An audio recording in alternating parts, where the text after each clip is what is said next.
Good morning बच्चों। इस video में हम लोग ज्योग्राफी का जो चैप्टर फर्स्ट था रिसोर्सेस, उसका सेकंड पार्ट देखने वाले हैं। इसमें से एक टॉपिक बच गया था जिसको हम लोग कवर करेंगे और उसके बाद फिर हम लोग एक्सरसाइज करेंगे, क्वेश्चन आंसर डिस्कस करेंगे। तो इसमें एक टॉपिक बचा है, वो बहुत ज़्यादा इंपॉर्टेंट है। वो क्या है? Resource conservation. रिसोर्स कंजर्वेशन मतलब क्या है? संसाधन का संरक्षण। संरक्षण मतलब क्या होता है? उसको बचाना, उसको कंजर्व करना। तो इसमें सबसे पहले अब सबसे पहले क्वेश्चन तो यही आता है कि रिसोर्स का कंजर्वेशन, संसाधन का संरक्षण क्यों जरूरी है। जैसे मान के चलिए हमारे पास में एक एग्जांपल लेते हैं। मान के चलो हमारे मम्मी पापा ने हमको क्या किया, मनी दिया, या हमारे घर में पैसा है। तो पैसा है तो क्या उसको हम लोग मनमाने तरीके से खर्च कर सकते हैं क्या? कि आज जो है ये बाइक ले लिए, ये कार ले लिए, ये साइकिल ले लिए, या उसको खा पी के उड़ा देंगे क्या? तो क्या हम लोग ऐसे यूज करेंगे तो हमारा जो मनी है वो खर्च हो जाएगा, तुरंत जल्दी ही खर्च हो जाएगा, है ना। और हमारे पास कुछ बचेगा नहीं। तो हम लोग क्या ऐसे यूज करते हैं क्या मनी का, या हम लोग सोच समझ कर यूज करते हैं, प्लानिंग करते हैं उसको कि इतना हम लोग एजुकेशन में खर्च करेंगे, है ना। मम्मी पापा से आप डिस्कस करते होंगे, देखते होंगे। हाँ, किसी को अगर मान के चलो आप लोग को साइकिल चाहिए तो साइकिल लेते हैं, कपड़े ले लेते हैं, है ना। लेकिन ऐसा तो नहीं कि मनी को जो है ऐसे ही वेस्ट कर रहे हैं या पानी की तरह बहा रहे हैं। वैसे ही जो वाटर है, वाटर को भी हम लोग क्या करते हैं, वाटर हो गया, इलेक्ट्रिसिटी हो गया, इन सब चीज़ों का हम लोग क्या करते हैं, मनमाने तरीके से यूज करते हैं क्या? नहीं, जब इसका जरूरत रहता है तभी यूज करते हैं, है ना। वाटर को वेस्ट नहीं करना चाहिए, ये सब चीज़ हम लोग बोलते हैं ना।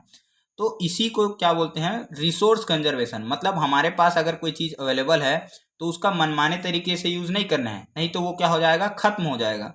तो इसको हम लोगों को बचा के चलना है, कंजर्व करके चलना है, उसका संरक्षण करना है, वेस्ट नहीं करना है। यूज तो करना है लेकिन वेस्ट नहीं करना है। तो अब इसके बाद क्या आता है, एक जो टॉपिक है सस्टेनेबल डेवलपमेंट।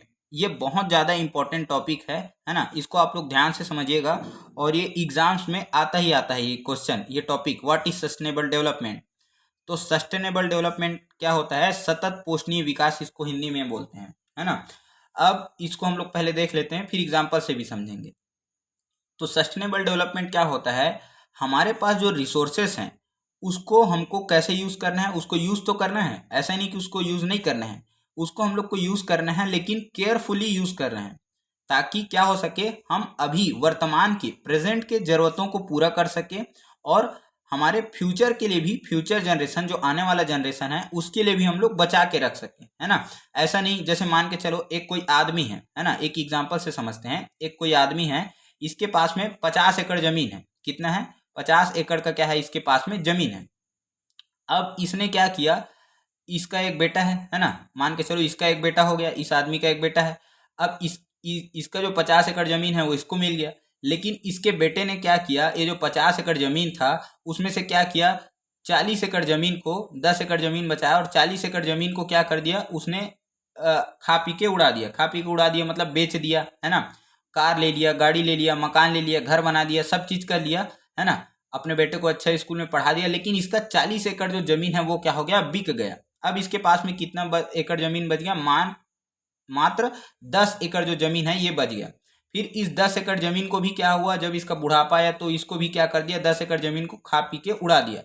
अब जो इसके आने वाले जो बच्चे हैं, इसके जो आने वाले जो जनरेशन है, क्या उसके लिए कुछ जमीन बच पाया क्या? नहीं बच पाया। तो इन लोग आगे चल के क्या करेंगे, इनके पास आगे चल के इनकम को कोई सोर्स रहेगा क्या? नहीं रहेगा। पहले इसके जो दादाजी थे उसके पास 50 एकड़ जमीन था, बहुत ज़्यादा रिसोर्सेज थे। लेकिन अब इनके पास में क्या हो गया, रिसोर्सेज की कमी हो गई, नहीं बच पाया। तो इस एग्जाम्पल से हम लोग क्या समझते हैं कि हमको प्रेजेंट नीड्स को तो सेटिस्फाई करना है, यानी कि हमारे ज़रूरतों को पूरा करना है, लेकिन फ्यूचर का भी हमको ध्यान रखना है कि जो आने वाला जनरेशन है उसके लिए भी कुछ बचाना है। ऐसे नहीं कि हमारे पास वाटर है, सोलर है तो उसको, या कोयला है तो उसको निकालते जाओ, यूज़ करते जाओ, बिजली बनाते जाओ, है ना। बहुत सारी चीज़ों का इसको हम लोग मनमाने तरीके से यूज़ कर लिए, लेकिन पता चल रहा है वो आगे 10-20 साल के बाद ख़त्म हो गए। तो इसको हम लोग सस्टेनेबल डेवलपमेंट नहीं बोलेंगे। तो सस्टेनेबल डेवलपमेंट क्या होता है, रिसोर्सेज का हमको ऐसे यूज करना है कि वो हमारे प्रेजेंट नीड को, मतलब अभी की जरूरतों को पूरा कर सके, और आने वाले जो फ्यूचर जनरेशन है उसके लिए भी हम बचा के रख सकें, कंजर्व करके रख सकें। तो इसी को हम लोग सस्टेनेबल डेवलपमेंट बोलते हैं। ये बहुत ही ज़्यादा इंपॉर्टेंट टॉपिक है। उसके बाद हम लोग 3R फॉर्मूले यूज करते हैं रिसोर्स के कंजर्वेशन के लिए। रिसोर्स के कंजर्वेशन के लिए, जिसको आप लोगों ने पहले भी सुना होगा, यानी कि अगर रिसोर्स को हम लोग को अच्छे से यूज़ करना है, संसाधन को, तो 3 चीज़ हम लोग 3R पर जोर देते हैं। तो पहला चीज़ क्या है? रिड्यूस। रिड्यूस मतलब कम करना। तो किस चीज़ को कम करना? कि यूज़ को कम करना। जैसे मान के चलो हम लोग बिजली कंटिन्यू यूज़ कर रहे हैं, अब ज़रूरत नहीं है तो उसको क्या कर दिए? रिड्यूस कर दिए, यानी कि कम कर दिए, बिजली बंद कर दिए। रिसाइकल करना। रिसाइकल आप लोगों ने सुना होगा, जो पेपर होता है ना, ये जो प्लास्टिक होता है, इन सब का हम लोग क्या हो गया, एक बार टूट फूट गया या फट गया पेपर, तो उसको हम लोग फेंक देते हैं डस्टबिन में फेंक देते हैं। तो इसी चीज़ को हम लोग फिर से यूज़ करने के लिए इसका रिसाइकल कर सकते हैं। ये जो वेस्ट हुआ है पेपर, उसको हम लोग नया नया पेपर बना देंगे, है ना। प्लास्टिक जो वेस्ट हुआ है उसको मोल्ड करके, उसको पिघला के फिर नया चीज़ बना देंगे, तो वो चीज़ क्या कहलाता है? रिसाइकल कहलाता है। उसके बाद रीयूज़। बहुत सारे ऐसे चीज़ होते हैं हमारे पास जिसको हम लोग रीयूज़ कर सकते हैं, जैसे पॉलीथीन हो गया, एक बार हम लोग यूज़ किए उसके बाद फेंक देते हैं। तो कुछ कुछ चीज़ों को हम लोग रीयूज़ कर सकते हैं, बार बार यूज़ कर सकते हैं, जब तक कि वो हमारे यूज़फुल हैं। तो ये क्या हो गया, हम लोगों ने देख लिया, चैप्टर कंप्लीट हो गया। अब इसके बाद हम लोग क्वेश्चन आंसर पे आते हैं, एक्सरसाइज में आते हैं। तो इसको मैं लाइन बाय लाइन नहीं बताऊंगा, इसको एक्सप्लेन कर दूंगा, और इसका अगर क्वेश्चन आंसर आपको लिखना है तो मैं आपको व्हाट्सएप ग्रुप में भेज दिया हूँ, है ना, उससे आप लोग लिख लीजिएगा, या यूट्यूब के जो डिस्क्रिप्शन बॉक्स रहता है मैं वहाँ डाल देता हूँ, आप लोग यहाँ से लिख सकते हैं इसको। तो क्वेश्चन आंसर में आते हैं। पहला क्वेश्चन क्या है हमारा? Resource, why are resources distributed unequally over the अर्थ।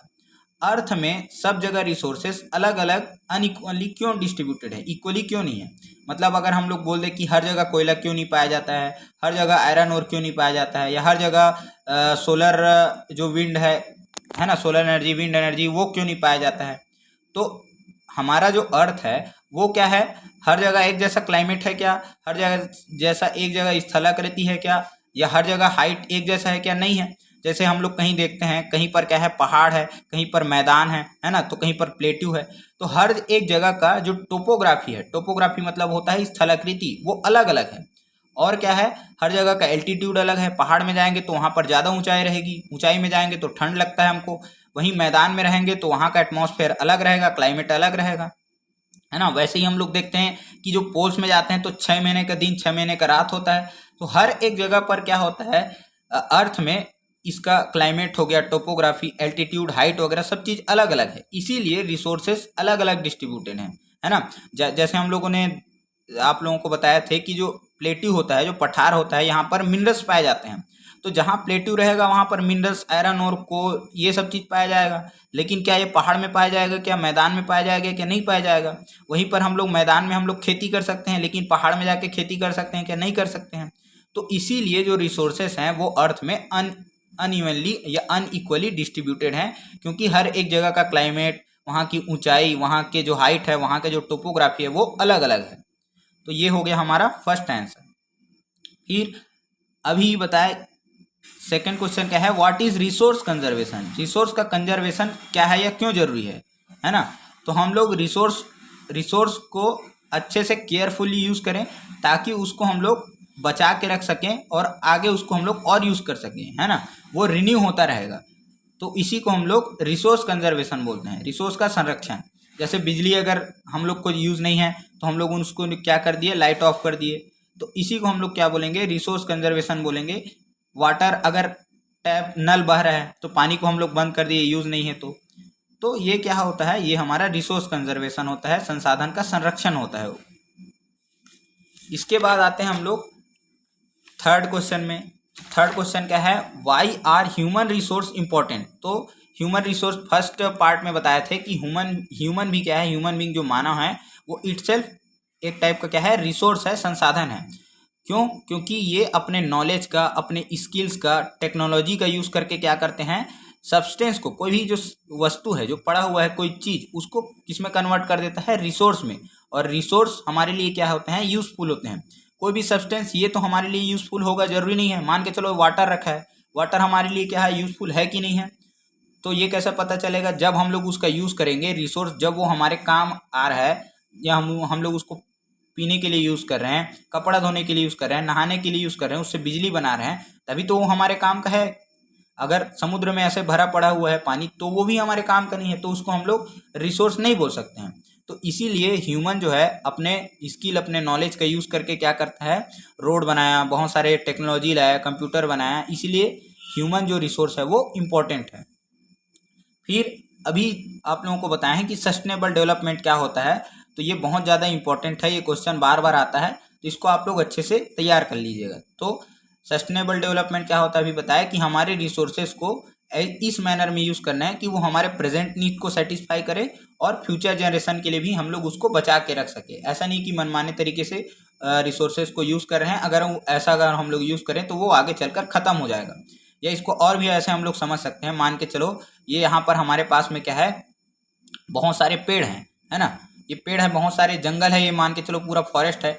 अब हम लोगों ने क्या किया, डेवलपमेंट कर दिया, इस सबको काट दिया, यहाँ पर रोड बना दिए, बहुत सारे बिल्डिंग्स बना दिए, तो ये भी सस्टेनेबल डेवलपमेंट नहीं कहलाएगा। क्यों? क्योंकि हम लोगों ने डेवलपमेंट तो किया लेकिन इसके जगह पर बहुत सारे पेड़ काट दिए, बहुत सारे जंगल काट दिए, तो इससे जो हमको एयर, जो ऑक्सीजन मिलता था, या बहुत सारे जंगल से जो लकड़ियाँ मिलती थी वो नहीं मिली, तो इसको भी हम लोग सस्टेनेबल डेवलपमेंट नहीं बोल सकते हैं। उसके बाद हम लोग टिक द करेक्ट आंसर में आते हैं। अब इसको आप लोग कर ही सकते हैं। Which one of the following does not make substance a resource, तो रिसोर्स कौन सी चीज़ इसमें से नहीं बनाता है बोलते हैं। तो देखो यूटिलिटी बताया थे, मतलब अगर उसका ज़रूरत है तब वो रिसोर्स कहलाएगा। वैल्यू, उसका कुछ वैल्यू है तो वो रिसोर्स कहलाएगा। क्वांटिटी अगर मान के चलो बहुत सारा हमारे पास में क्या है, कोई चीज़ पड़ा हुआ है, तो क्या उसको हम लोग रिसोर्स बोल देंगे क्या? जब तक उसका ज़रूरत नहीं है, उसका कुछ वैल्यू नहीं है तो नहीं बोलेंगे। तो इसका आंसर क्या हो जाएगा, थर्ड जो है इसका आंसर हो जाएगा। क्वांटिटी से हम लोग नहीं बोल सकते कि वो रिसोर्स है।